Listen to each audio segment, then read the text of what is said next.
할렐루야. 반갑습니다. 네. 저는 경북 김천에서 목회하고 있는 은혜드림교회의 최인선 목사입니다. 김천을 아시나요? 그래서 수준이 좀 있으시네요. 대부분 가면 잘 모르신다고 이야기를 많이 하시는데요.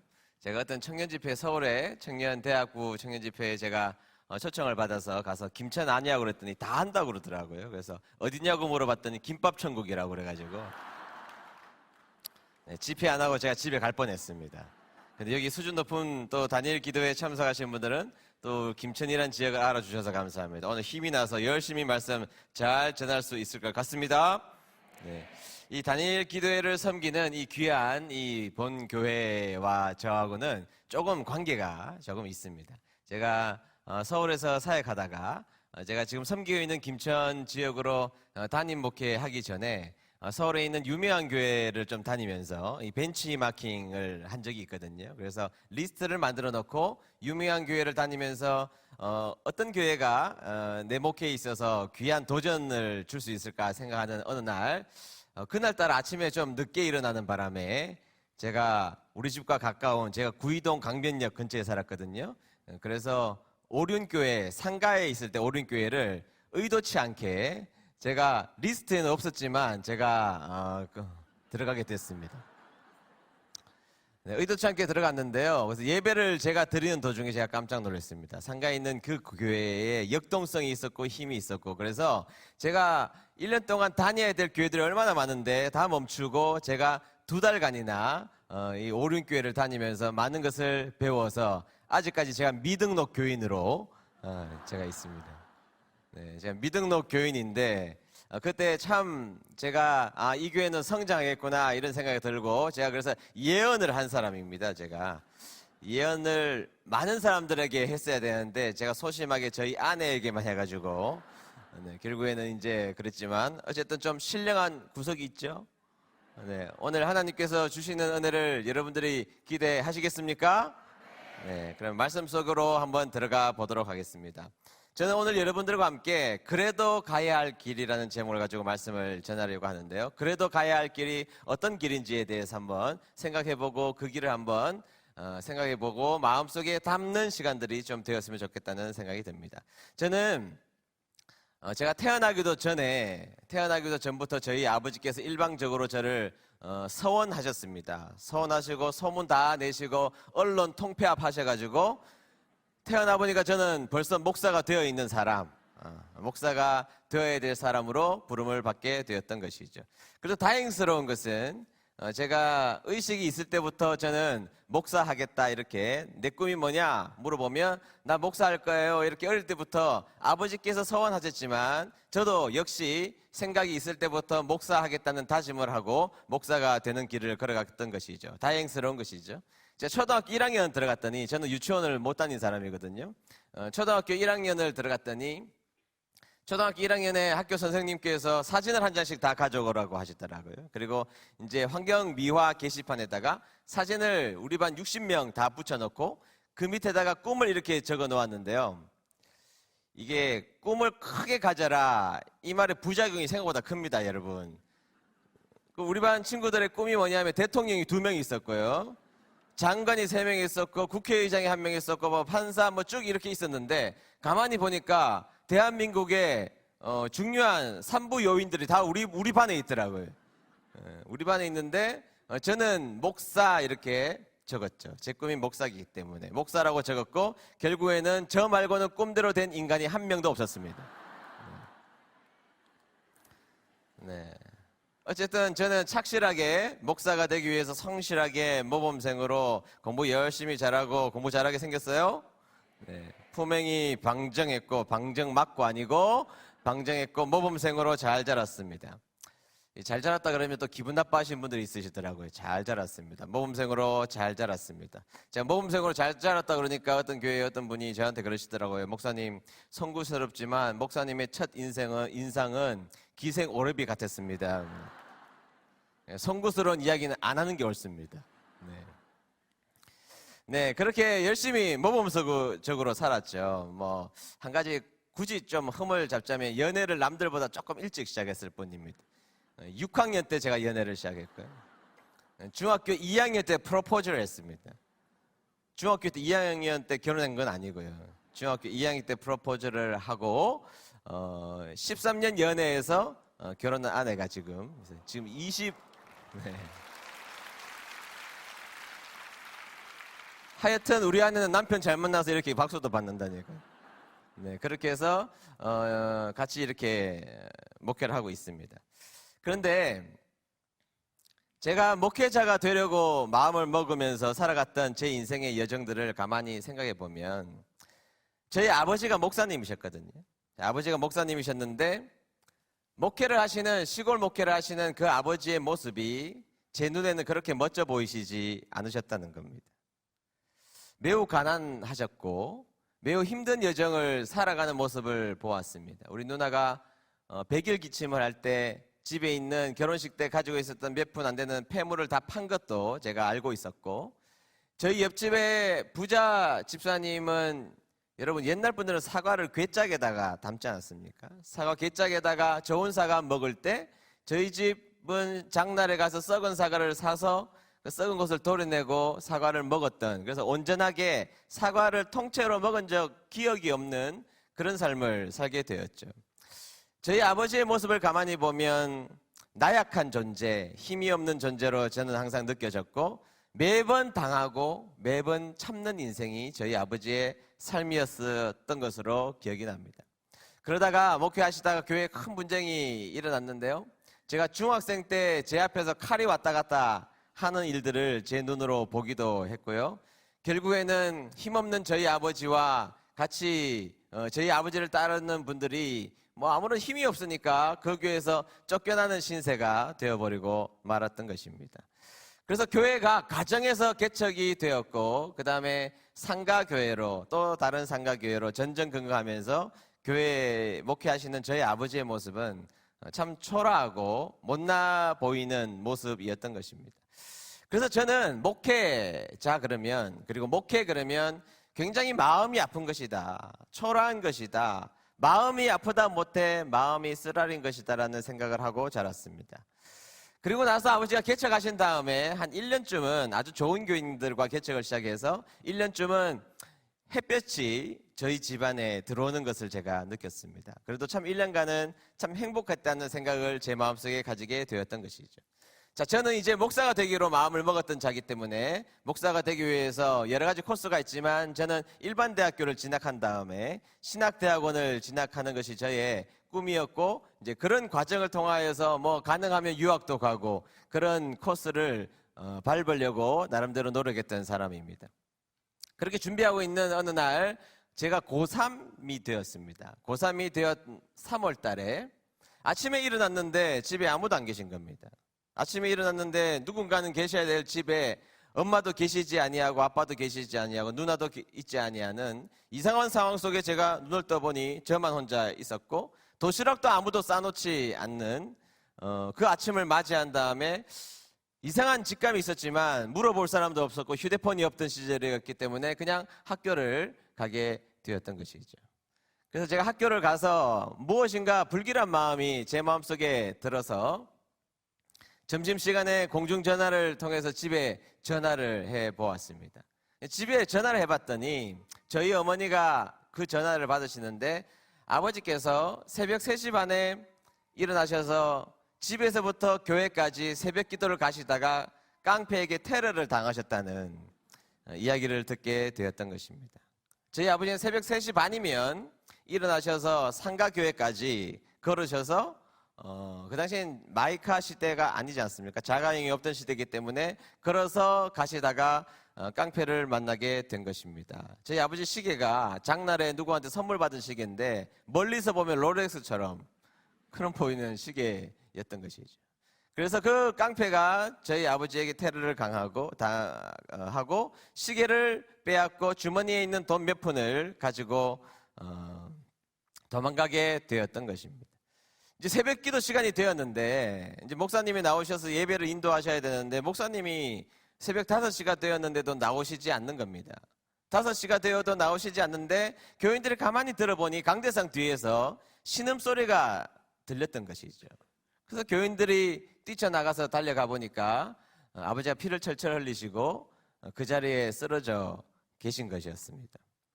제가 나중에 알았는데요, 너무 마음이 아픈 것은 그 강도를 만났던 그 지점부터 교회까지의 거리가 몇백 미터가 되는데 저희 아버지는 거의 기어서 교회까지 오셨고, 교회가 3층 건물이었는데 3층까지 기어서 교회에 들어오셔서 새벽을 지키기 위하여서 아버지가 오셨다는 모습의 이야기를 듣고 마음이 너무 아팠습니다.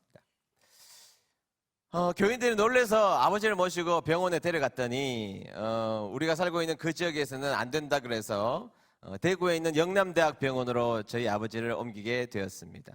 얼마나 맞으셨는지 이 턱뼈가 완전히 내려앉으신 것입니다. 기가 막힌 일이죠. 그런데 그렇게 입원하고 계신 어느 날 저희 아버지께서 저를 부르셨습니다. 그래서 제가 부랴부랴 기차를 타고 대구에 있는 영남대학병원에 갔더니 아버지가 저에게 이런 이야기를 했습니다. 인선아, 너 일반 대학부터 가지 말고 신학대학부터 가라. 그러면서 이렇게 말씀하셨어요. 너 목사 되어야 해. 저희 아버지가 턱뼈가 으스러지셔서 유동식을 드셔야 되는 그 상황 속에서 겨우겨우 말씀을 이어나가시는 이 말씀, 기운을 짜내셔서 저에게 하신 말씀, 너 그래도 목사가 되어야 돼. 아버지의 그 한마디는 저에게 이렇게 들렸습니다. 네가 지금 나의 모습을 보면서, 나의 목회의 여정을 보면서 너무나 비참해 보이는 이 목회의 여정을 네가 다 봤지만 그래도 가야 할 길이 있어. 그것은 네가 목사가 되는 길이야. 저희 아버지는 아마 제가 일반 대학교를 가면 목회를 안 할지도 모르겠다는 약간의 두려움이 계셨던 것 같습니다. 그래서 아버지는 저에게 붕대를 감으신 채로 저에게 인선아, 너 신학대학부터 가서 너 목사 되어야 해. 붕대를 감고 계시는 그 아버지의 모습을 보고 제가 병원에 들어갈 때부터 마음을 먹었거든요. 제가 결코 울지 않으리라. 아빠가 보는 데서 결코 울지 않으리라 마음을 먹었는데 아버지의 그 한마디, 턱뼈가 으스러져서 붕대를 감고 있는 그 고통스러운 현장 속에서 너 그래도 네가 가야 할 길이 있는데 그 길은 목사가 되는 길을 걸어가야 돼. 이 말씀을 하시는데 제가 눈물이 왈칵 쏟아졌습니다. 그리고 참았던 눈물을 제가 흘리면서 아버지에게 그랬어요. 네, 아버지, 그럴게요. 아빠, 저 신학교 들어갈게요. 제가 그렇게 대답은 했지만요, 솔직히 저는 저희 아버지가 도무지 이해가 되지 않았습니다. 아버지가 저를 얼마나 사랑하시는지 저는 정말로 잘 알고 있거든요. 저희 아버지는 누구보다도 저를 간절히 사랑하시는 분이라는 그 마음을 제가 누구보다도 확인하고 알고 있었던 사람입니다. 그런데 아버지의 모습은 그렇게 힘들게 목회하시면서 세상적으로 보면 빛이라는 빛을 단 한 번도 보시지 못하셨고 억울했고 비천하기도 했고 이제는 목회를 하시다가 죽음의 위기를 넘나드는 그 상황을 당하셨는데 이쯤 되면 하나님, 나만 고생하면 됐지 내 사랑하는 아들을 하나님 앞에 이제 못 바치겠습니다. 이렇게 말해야 되는 것이 정상 아닙니까?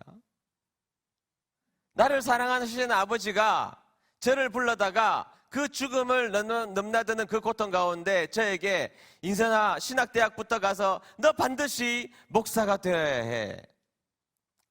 제가 아버지께서 하시는 그 말씀이 이해가 되지는 않았지만 느낀 게 있어요. 옛날 목사님들, 옛날 성도님들은 지금 우리들보다 신학적으로 더 뛰어나신 분들은 아니지만 그분들이 가지고 계셨던 중요한 마음에 흔들리지 않는 중심이 하나 있다면 그것은 하나님이 피로 값주고 세우신 이 교회를 죽을 목숨보다 자기의 목숨보다 사랑하시는 분들이셨고, 그래서 교회가 잘 되는 일이라면 집도 팔고 밭도 팔고 자신의 가장 아끼는 자식도 하나님 앞에 드리는 분들이라는 사실을 제가 깨달았어요. 그래서 아버지는 사명자의 길이 보기에든 아무리 초라해 보일지라도 그 뒤편에 하나님께서 얼마나 영광스러운 길이고 얼마나 하나님을 위하여서 아우성치는 이 영광스러운 길을 걸어가는 일을 절대로 네 인생 가운데 놓치지 말 것을 말씀해 주셨다는 것이죠. 그것을 믿는 것이 저는 오늘날 한국교회가 가져야 될 믿음이라고 저는 믿습니다. 여러분들의 자녀가 똑똑하고 멋지고 잘난 자녀가 신학교 간다고 하면 제발 말리지 말기를 축복합니다. 더 크게 하면 하셔야 됩니다. 여러분들의 자녀가 정말로 똑똑하고 능력 있고 힘 있을 때 여러분들의 자녀가 신학교 가려고 하면 그때 말리지 않게 되기를 주의 이름으로 축복합니다. 여러분 다 어디서 신학교 서명 받아요? 수능 성적표 앞에서 받잖아요. 그래놓고 집에서 말씀 피우고 있는 아이들 목사님께 목사님 얘 신학교 보내서 인간 만들어 주십시오. 신학교는 목사 만드는 곳이지 인간 만드는 곳 아니에요, 여러분. 맞아요, 틀려요? 맞습니다. 네, 그렇게 교회를 사랑하고 아무리 어려운 일이 있어도 그래도 그 길은 걸어가야 되는 길이라고 저에게 삶으로 가르쳐 주셨던 것이죠. 그리고 제가 이제 정말 목사가 되었습니다. 제가 부사역자 때예요. 자랑 좀 해도 되나요? 네. 제가 맡은 부서는요 다 부흥했습니다. 제가 초등학교, 중고등학교 뭐 다 맡아봤거든요. 주일학교 12명도 안 되는 아이들 갔을 때 제가 5, 6개월 만에 100명도 만들어 봤고요. 놀라운 일이 아니에요. 네네. 제가 중고등학교 얼마나 말 안 듣습니까? 중고등학교도 뭐 한 10명 이렇게 모이는 부서에 가도 6, 7개월 만에 7, 80명 정말 출석시키기도 했고, 제가 서울에서 목회할 때도 제일 약한 부서 맡아서 그 부서가 정말 강한 부서가 되기도 하는 등, 그래서 저는 목회를 하면 부흥하고 성장할 줄 알았습니다. 그런 마음을 가지고 제가 지금 목회하고 있는 김천이라는 지역에 내려가서 목회를 시작하는데, 제가 31살 때 담임 목회를 시작했거든요. 지금 20년 지났는데 2년 동안 죽으라고 노력을 해도 교회가 성장하지 않더라고요. 죽으라고 노력해도 성장하지 않고 정말 너무너무 성장을 하지 않아서 제가 선배 목사님께 물어봤습니다. 목사님, 어떻게 하면 교회가 성장할 수 있어요? 물어보니까 최 목사 그거 어려운 거 아니야. 여러분 옛날에 방석을 자부동이라고 했잖아요. 자부동 하나 들고 강대상 가가지고 자부동을 눈물로 다 적시면 교회 부흥한다 그래가지고 저는 그게 진짜인 줄 알고 자부동 하나 들고 교회 와가지고 이제 앉아서 눈물을 제가 흘리기 시작했습니다. 떼굴떼굴 구르면서 하나님 부흥을 주시옵소서. 근데 제가 거짓말이라고 느낀 게 뭐냐면 눈물 조금 흘리면 그 다음 흘릴 꽃 그 전에 다 말라버려요.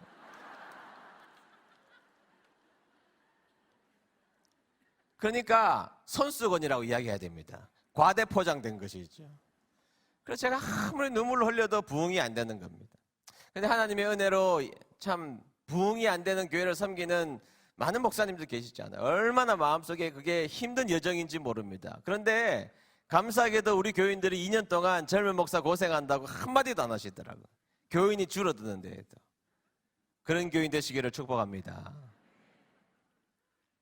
아멘서로 좀 기분이 안 좋은 것 같아요. 2년이 지난 후에 교회가 이제 조금씩 저희 교회가 성장하기 시작했습니다. 2년, 3년쯤 지나고 나서 그때부터 교회가 점점 저희들 교회가 성장하기 시작했습니다. 근데 우리 교회가 성장함에 따라서 이상하게 저의 몸뚱아리도 같이 비대해지는 역사가 동시에 일어났습니다. 자, 여러분 지금 여러분들이 저를 보시기에 여러분들이 제가 뚱뚱해 보이나요? 정상으로 보이나요? 그렇죠. 누가 날씬해 보인다 그러는데 그게 정상이지요. 네. 그런데 제가 한참 덩치가 좋을 때는요, 지금 와이셔츠를 제가 100을 입으면 좀 남고 95는 애매하거든요. 그런데 그 당시에는 105 사이즈, 엑스라지 사이즈의 셔츠를 입어도 맨 위에 단추를 잠그지 못해서 넥타이로 겨우 이렇게 가려야 하는 그런 몸이었고요. 여러분 절대 비만의 기준이 허리가 34거든요. 제가 키가 그렇게 크지 않잖아요. 너무 고개 끄덕이지 마시고. 그래서 제 키에 허리가 34가 맞지가 않아서 허리띠로 겨우 맨 위에 아시죠? 후크를 풀고 허리띠를 묶어야 되는 그런 상황까지 덩치가 너무너무 비대해지기 시작했습니다. 병원에 갔더니 혈압도 157인가 이렇게 나오고, 지금도 기억납니다. 중성지방이 뭐 이런 의학적 이야기를 하면 여러분들 알실는지 모르겠는데 600이 넘는, 그래가지고 아시네요. 그래서 제가 운동을 해야 되겠다 마음을 먹었습니다. 그래서 제가 운동을 하려고 생각해 보니까 여러분 저를 보실 때 운동 잘하게 생겼어요? 못하게 생겼어요? 늦었습니다. 네.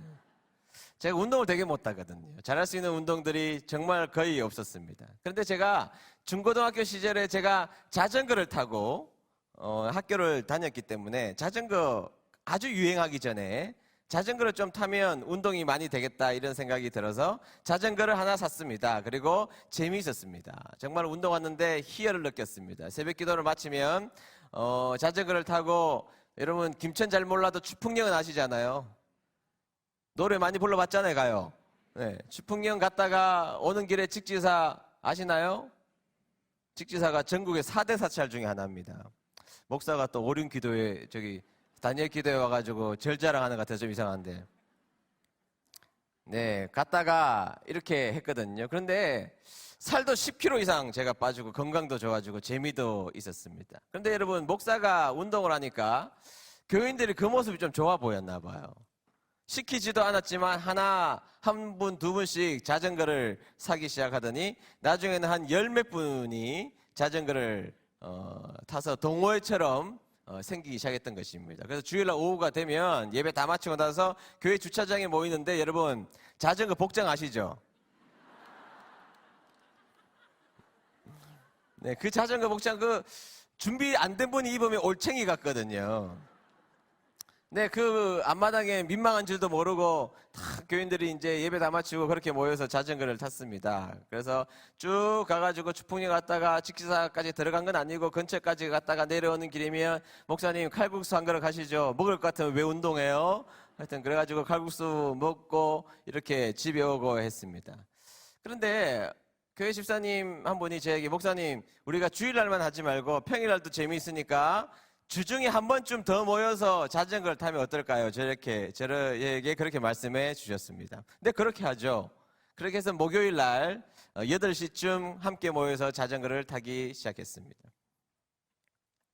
그런데 제 평생 잊을 수 없는 2009년 6월 18일 금요일 목요일 저녁이었습니다.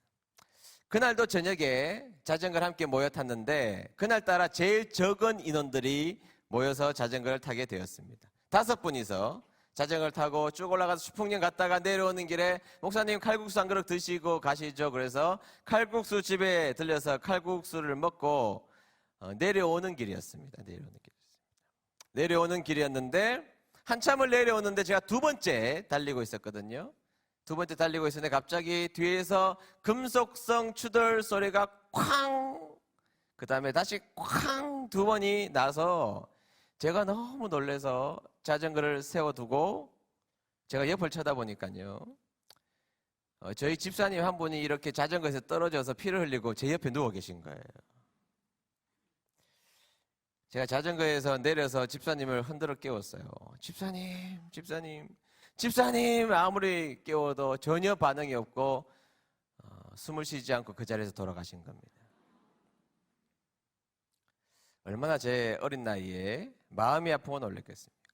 그런데 조금 있는데 저 뒤에서 다시, 목사님 여기도요. 지금도 그 소리가 잊혀지지가 않아요. 그래서 제가 막 뛰어서 가봤더니 그 집사님은 저기 인도 쪽으로 떨어져 계시는데 그 집사님마저 그 자리에서 돌아가신 겁니다. 사고를 낸 사람이 누구냐 하면 음주를 한 경찰관이 교통신호를 어기고 뺑소니까지 한 겁니다. 이게 큰 뉴스가 되어서 9시 메인 뉴스에 몇 날 며칠 난 뉴스 중에 하나예요. 그 일이 우리 교회에 일어난 것입니다. 그 돌아가신 그 두 분의 집사님은요, 진짜 우리 교회의 선물과 같은 분들이셨습니다. 가정은 화목했고 자녀들은 성실했고 공부 잘했고 한 분은 약사셨고 한 분은 교사셨는데 하나님께서 우리 가정 가운데 우리 교회에 보내주신 대표적인 5가정을 뽑으라면 그 2가정을 뽑을 만큼 앞으로 이 가정 붙들고 주님의 사역 열심히 하면 되겠다고 생각했던 그 가정의 가장 2분이 그리고 우리 은혜드림교회 공동체의 구성원 2명이 역사 가운데 삭제돼 버리고 말았던 것입니다. 그 상황이 저는 너무 두려웠습니다. 그렇게 그 당시에 큰 교회가 아니었을 때 한 분 입관 예배가 드리고 나면 바로 연속해서 또 한 분의 입관 예배를 드려야 돼요. 한 분 장례 예배 드리고 나면 바로 연속해서 한 분 장례 예배를 드려야 돼요. 담임 목사가 2군데 갈 수 없어서 장지가 달라서 제가 가고 부목사님 보내야 되는 이 가슴 아픈 일이 저희 교회에 2009년 6월 18일 날 일어나게 되었던 것입니다. 한 번은 장례를 이제 치르고 한참 지났죠. 조금 지났죠. 그 어려움을 당한 가정들과 함께 저희 가정과 함께 다 아이들과 함께 식사를 같이 하고 위로 모임을 하고 저희 교회 카페에 와서 이제 커피를 한 잔씩 먹고 있는데요. 우리 아들 미니가 지금 이 자리에 와 있는데 초등학교 1학년, 지금 대학생이거든요. 대학교 2학년인데 초등학교 1학년짜리 미니가 그 다 모여 있는데 저에게 아빠 하고 달려오는 거예요. 아빠 하고 달려오는데 제가 그 미니를 딱 붙잡고 귓속말로 이야기했습니다. 아빠라고 부르지 마. 아빠라고 불러서는 안 돼. 그런데 아이가 무슨 영문을 알 수가 있어요. 조금 이따 다시 아빠 하고 이렇게 들어오는데 제가 그때는 탁 강하게 잡았어요. 그러면 다시 귀에다가 이야기했습니다.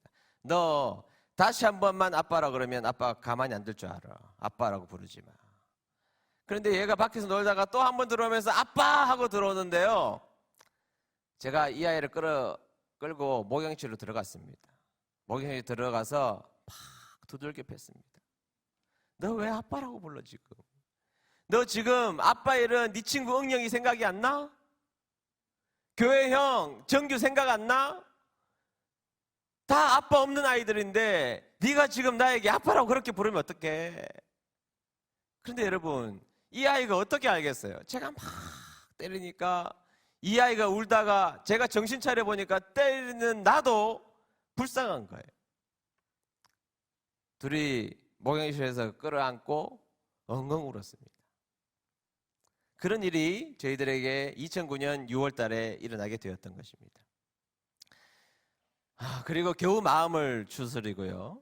교회를, 목회를 어떻게 하는지 잘 몰랐습니다. 잘 생각해 보세요. 여러분, 같이 운동했던 담임 목사는 살아있고, 그 아름다운 2분, 젊은 나이에 그 2분은 돌아가셨으니까, 목회를 하는 게 아니죠. 너무너무 힘들게 지내고 있었던 시절이었습니다. 겨우겨우 마음을 추스리다가 2달쯤 지났을 때, 우리 저하고 10년간 같이 부사역자로 있었던 전도사님, 그 당시엔 목사님이셨죠. 부목사님이 계셔서 제가 이야기를 했습니다. 너무 충성스럽고 저와 함께 10년 목회했던 부목사님인데 휴가 기간이 되어서 제가 그랬어요. 너 목사 휴가 다녀와.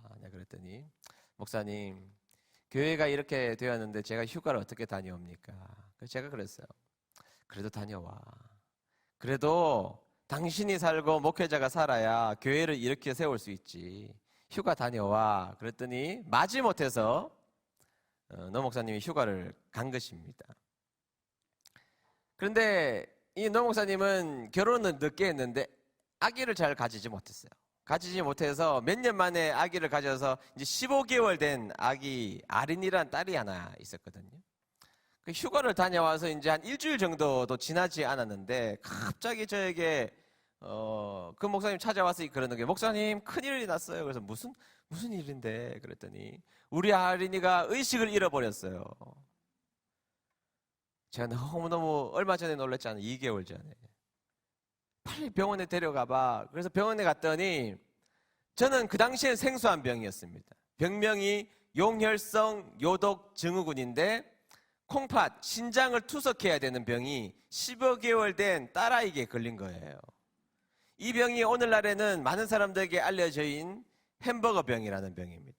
덜 익은 햄버거 패티를 먹었을 때에 콩팥이 망가지는 그 병에 이 아린이가 걸리게 된 것입니다. 그리고 의식은 없었고 대학병원에서 혈액투석을 하고 있습니다. 제가 밤늦게 신방을 갔더니 그 사모님이 저의 허벅지를 붙잡고 막 우는 거예요. 목사님 제발 좀 살려주세요. 제발 좀 살려주세요.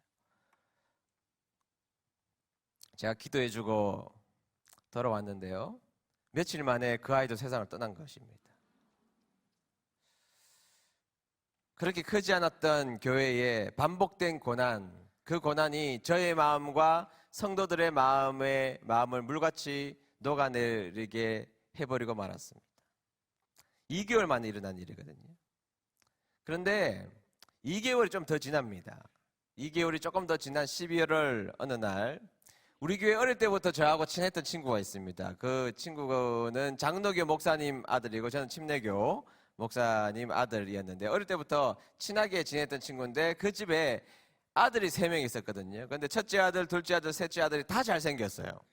그런 집안도 드문데 다 잘생겼는데 제일 잘생긴 애가 두 번째 애 은결이었어요. 근데 이 은결이의 취미가 뭐냐면 목사놀이 하는 거예요.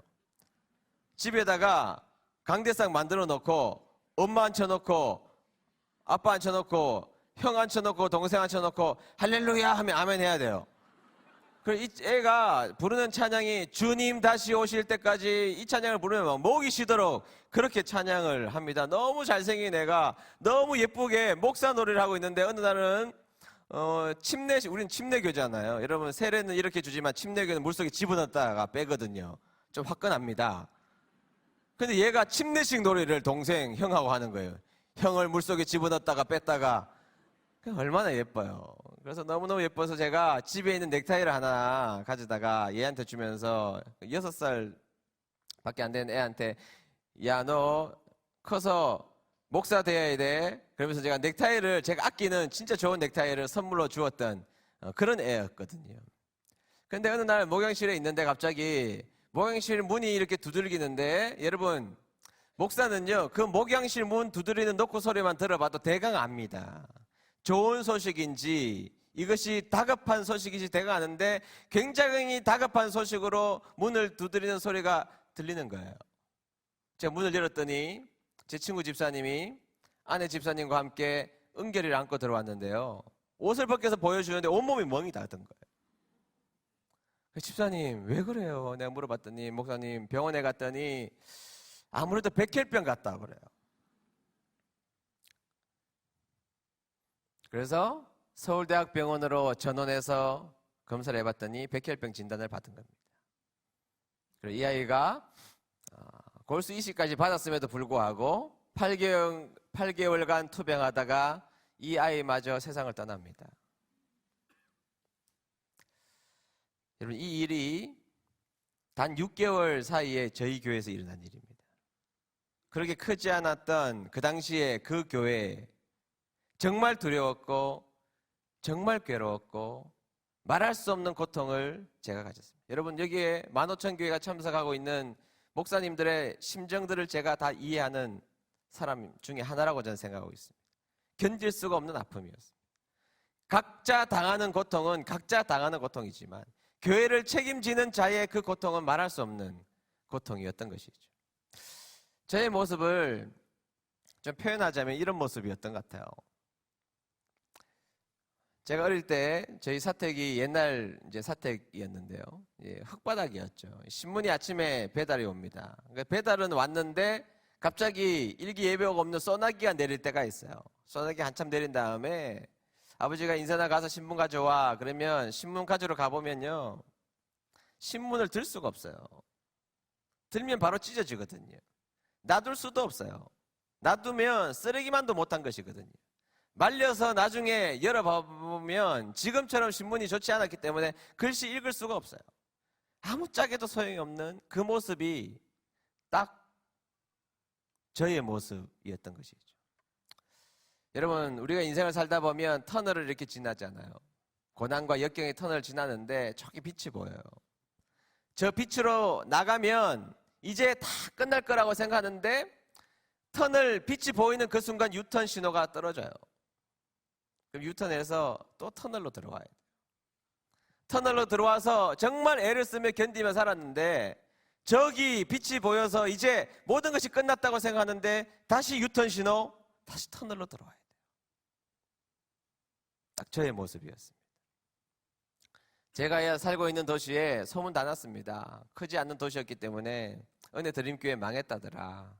철없는 젊은 목사가 목회하더니 교회가 목회를 잘못해서 사분오열되었다더라. 별 소문이 났습니다. 과연 이 위기를 어떻게 이겨낼 수 있을까? 아니, 나는 견딜 수는 있겠더라. 견딜 수는. 그러나 우리 사랑하는 그 집사님과 부목사님은 과연 이 어려운 위기로부터 어떻게 이겨나갈 수 있을까? 이 쑥대밭된 이 고난의 현장을 어떻게 이겨나갈 수 있을까가 문제였잖아요. 그런데요, 저는 놀라운 장면을 제 눈으로 보았습니다. 그 당시에 사고를 통하여서 남편을 잃었던 한 집사님, 약사 부인이셨던 그 집사님이 교회 새가족 위원장이셨거든요.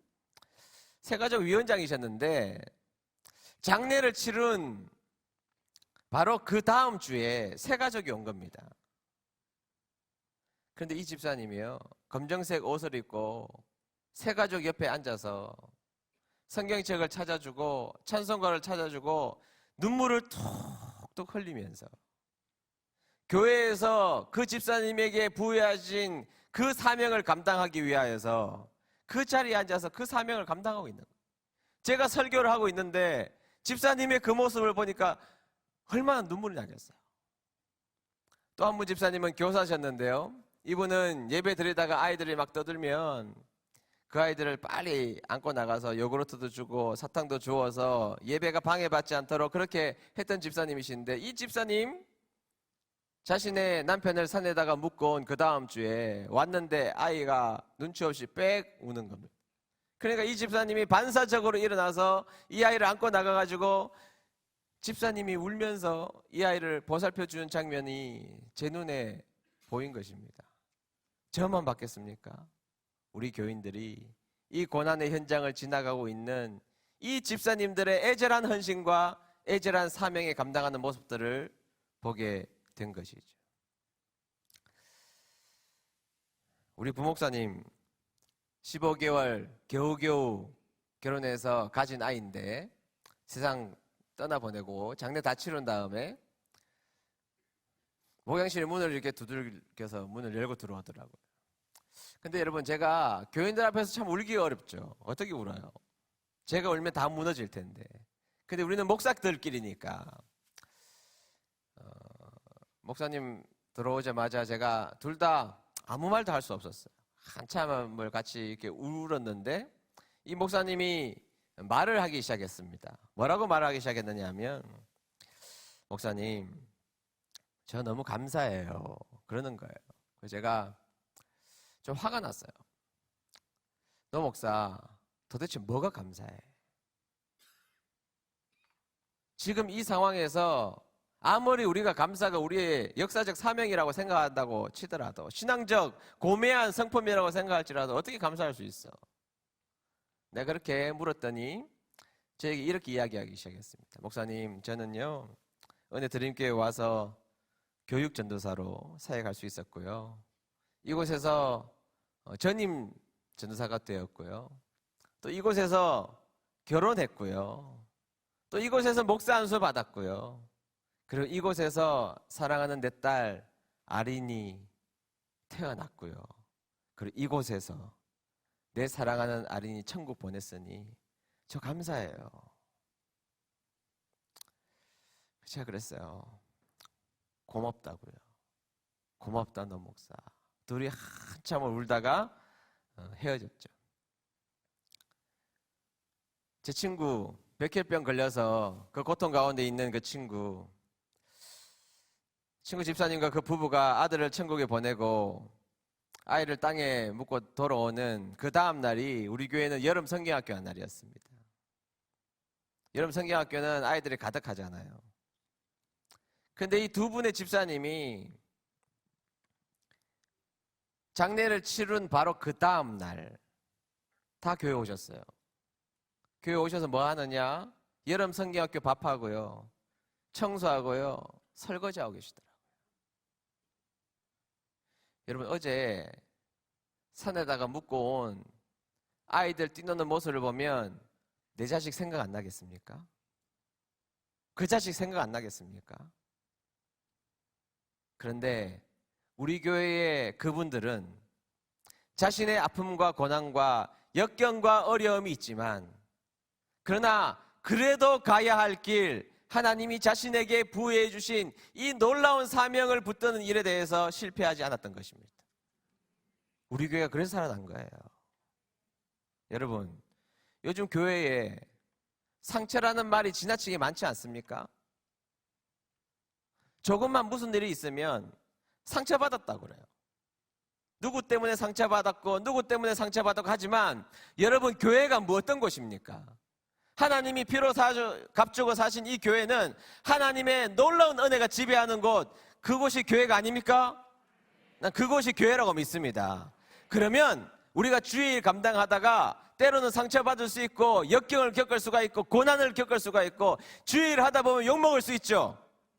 그러나 그것을 덮고도 남는 하나님의 놀라운 은혜가 있다면 그 은혜를 바라봐야 되지 않겠습니까?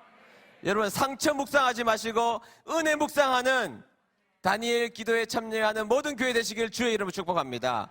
저는 상처가 없다고 말하는 사람은 아닙니다만, 여러분, 우리가 상처를 묵상해서 해결되는 것이 아니라 하나님께서 우리에게 부어주신 놀라운 은혜를 묵상할 때 상처는 이겨나가는, 쉽게 이겨나갈 수 있는 문제라고 저는 믿습니다. 그래서 저는 성도님들의 그 위대한 모습, 자신에게 주어진 사명을 그래도 가야 할 길이라고 붙잡고 그 길을 걸어갔던 그 놀라운 모습 때문에 우리 교회가 살아났던 것이죠. 그런데 여러분, 저는 목사잖아요.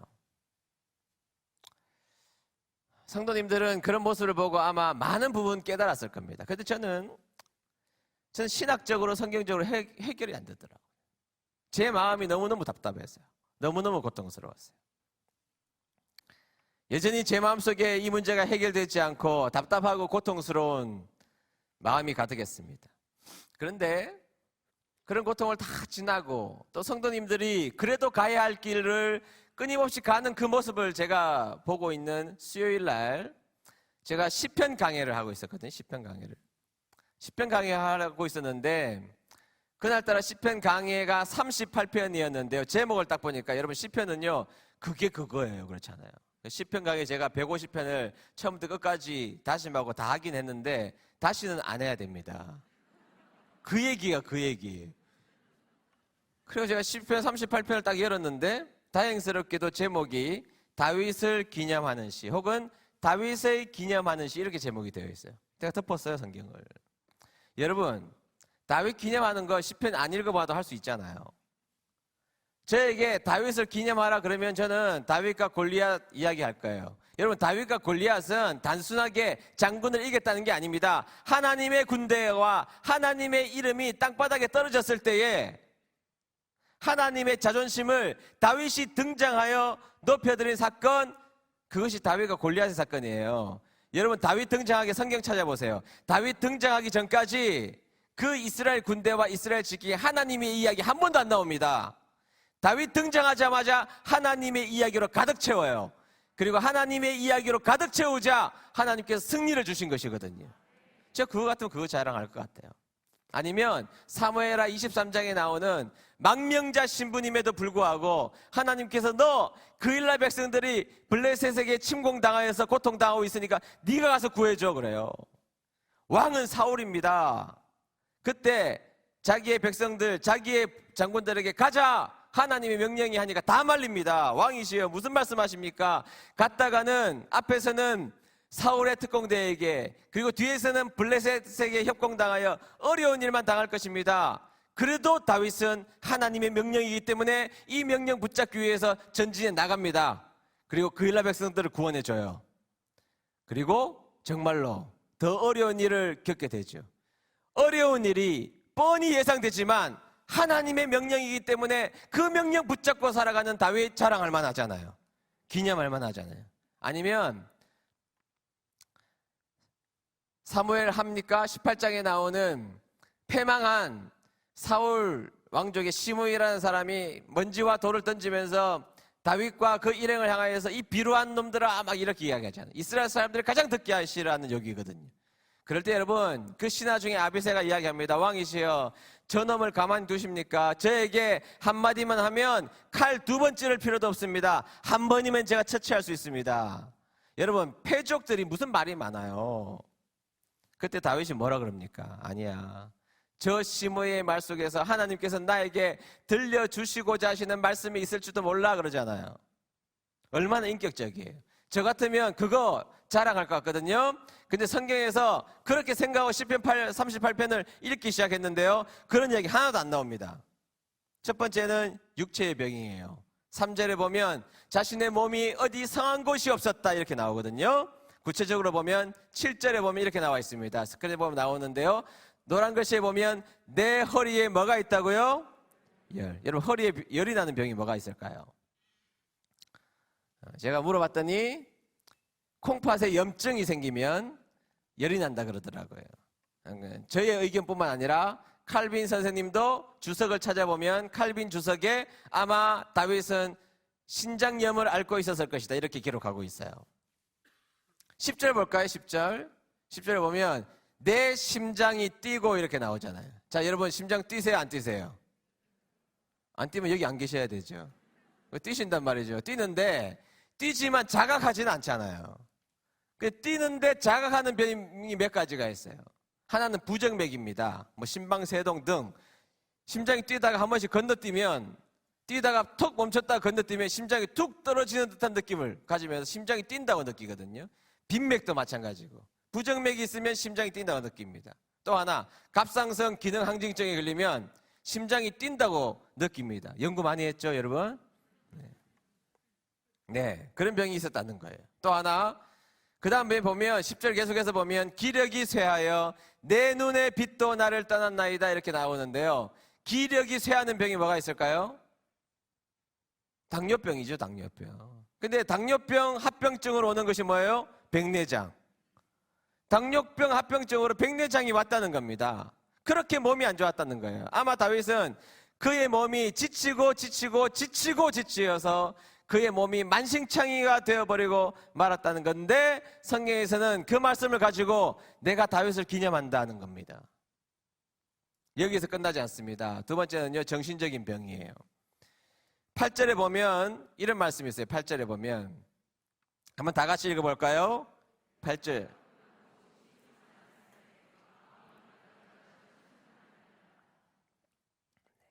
물 먹을 시간도 안 주시네요. 네, 정신적으로 불안했고 불안장애, 우울증, 공황장애. 여러분 사울이 여러분 밤에 자다가 부스럭 소리만 나도 놀랐을 겁니다. 그래서 그 불안에 떨어서 성경에 보면 피곤하고 심히 상하였음에 마음이 불안하고 신음했다는 겁니다. 정신과적 의사들에게 물어보면 이게 의학적으로 이게 정신 노이로제인지 아닌지 분간하는 방법이 있는데 이건 정확하게 그런 노이로제의 증상 중에 하나라는 것이죠. 세 번째는요, 사랑과의 단절이에요. 11절 보시죠. 11절 다 같이 읽습니다. 시작.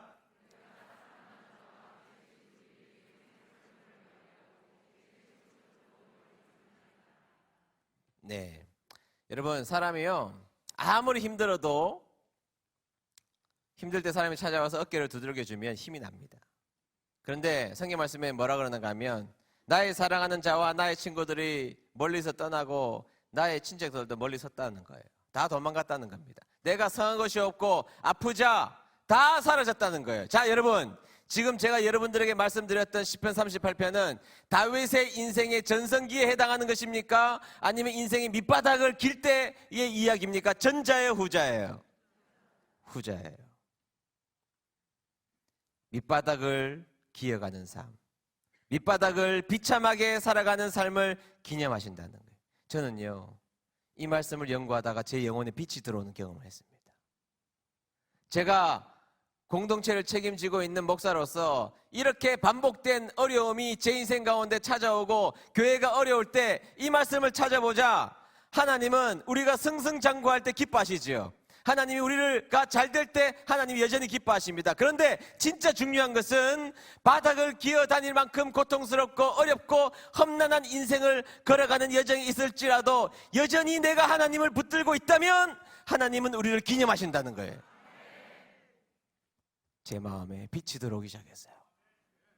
여러분, 우리가 멋진 인생을 살 때 하나님 앞에 감사한 여러분 되시기를 축복합니다. 그러나 여러분들에게 주어진 인생이 아무리 깜깜하고 어려울지라도 그 삶의 역사하시는 분, 그분을 붙들고 살아가는, 그래도 나에게 주어진 사명을 그래도 걸어가는 인생이 될 때 하나님이 여러분들에게 기념하는 사람으로 불러주실 줄로 믿습니다. 제가 이 고통을 당할 때 제럴드 시체 박사의 하나님 앞에서 울다라는 책을 선물로 받았어요. 제럴드 시체 박사가 인디안 모임에 갔다가 돌아오는 길에 음주를 한 트럭이 중앙선을 넘고 오다가 제럴드 시체 박사의 차에 정면 충돌합니다. 그때 자신이 제일 사랑하는 3명의 여자가 죽어요. 자신의 아내와 자신의 어머니와 자신의 딸이 죽어요. 고통에 몸서리칩니다. 근데 그의 또 다른 저서 하나님의 뜻이라는 아주 명제가 있습니다. 읽어보시면 그가 이런 이야기를 해요. 하나님의 뜻을 이렇게 설명합니다. 내가 오른쪽으로 갈 것인지 왼쪽으로 갈 것인지 그게 하나님의 뜻이 아니라는 거예요. 제가 한국에서 대학을 다닐 것인지 미국으로 유학 갈 것인지 그게 하나님의 뜻이 아니라는 거예요. 하나님의 뜻은 나에게 주어진 오늘의 인생이 주어질 때 하나님의 말씀대로 살아가는 게 하나님의 뜻이라는 거예요. 그가 고통에 몸서리치다가 결론낸 것, 내가 오른쪽으로 갈 것인지 왼쪽으로 갈 것인지가 하나님의 뜻이 아니라 나에게 주어진 그 길을 하나님의 말씀대로 순종하며 걸어가는 그 길이 하나님의 뜻인 줄로 믿습니다. 스탠리 하워스라고 하나님의 나그네 된 백성들이라는 책을 지은 듀크 대학, 지금은 듀크 대학을 떠나서 에버딘 대학이 있는 것으로 제가 알고 있는데, 이분의 강의를 제가 들은 적이 있어요. 이분이 지은 책 중에 아주 좋은 책이 있습니다. 하나님의 나그네 된 백성들인데요. 이분이 피올러 신학교에서 한번 강의를 하시는데 이런 이야기를 했습니다. 이분의 아내가 행복하게 결혼 생활을 하다가 정신병에 걸린 겁니다. 새벽이 되면 막 소리를 질러서 내려가 보면 막 몸에 벌레가 기어다닌다고 해서 보면 벌레 없어요. 그리고 갑자기 병과 유리잔을 막 집어던져서 다 깨기도 하고, 스탠리 하워스의 친구에게 전화를 해서 너하고 성관계 할 거라고 새벽 3시, 4시에 전화를 하니 이 스탠리 하워스 박사가 어떻게 견뎌내겠습니까? 그가 그렇게 이야기를 합니다. 나는 나와 내 아들을 지켜내기 위하여서 매일같이 10마일을 16km를 매일같이 미친 듯이 뛰어야만 했다. 그러면서 스탠리 하워스가 이런 이야기를 해요. 기독교인이 된다는 것은 답이 없이 사는 법을 배우는 것이다. 답이 있어서 사는 것이 아니라 우리 하나님이 정답이시기에 우리는 답이 보이지 않아도 그 인생을 살아내는 것이다. 그러면서 이런 이야기예요. 인생이 왜 이러냐고 나에게 묻지 마라. 나도 모른다. 내 인생이 왜 이따위냐고 나에게 묻지 마라. 나도 모른다. 저는 이 강의를 들으면서 다시 한 번 더 빛을 보았습니다.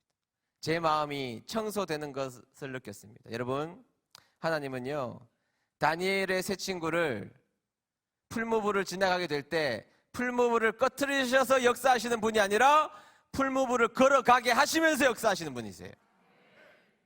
하나님은 다니엘이 사자굴에 들어갈 때 사자를 죽이셔서 역사하시는 분이 아니라 그 사자굴에 집어넣으셔서 역사하시는 분이 우리가 믿는 하나님이신 줄로 믿습니다. 여러분, 그래도 가야 할 길이 무엇입니까? 하나님께서 여러분들에게 피로 값주고 사신 그 아름다운 교회에서 허락해 주신 그 귀중하고 복된 사명이 있다면 우리의 신앙의 선배들처럼 내 삶이 아무리 아플지라도 꾸역꾸역 주님의 이름으로 감당하며 공동체를 살려내는 그 일을 위하여서 헌신하며 여전히 그래도 가야 할 길을 가는 사람들이 되어야 하지 않겠습니까? 그것이 오늘 한국교회를 책임지며 한국교회의 미래를 책임지는 사랑하는 다니엘 기도회에 참석한 교회들, 그 교회들이 그래도 가야 할 길이 되어야 할 줄로 믿습니다. 그 일에 실패하지 마시고 성공하는 우리 모든 권속들 되시기를 주의 이름으로 축복합니다.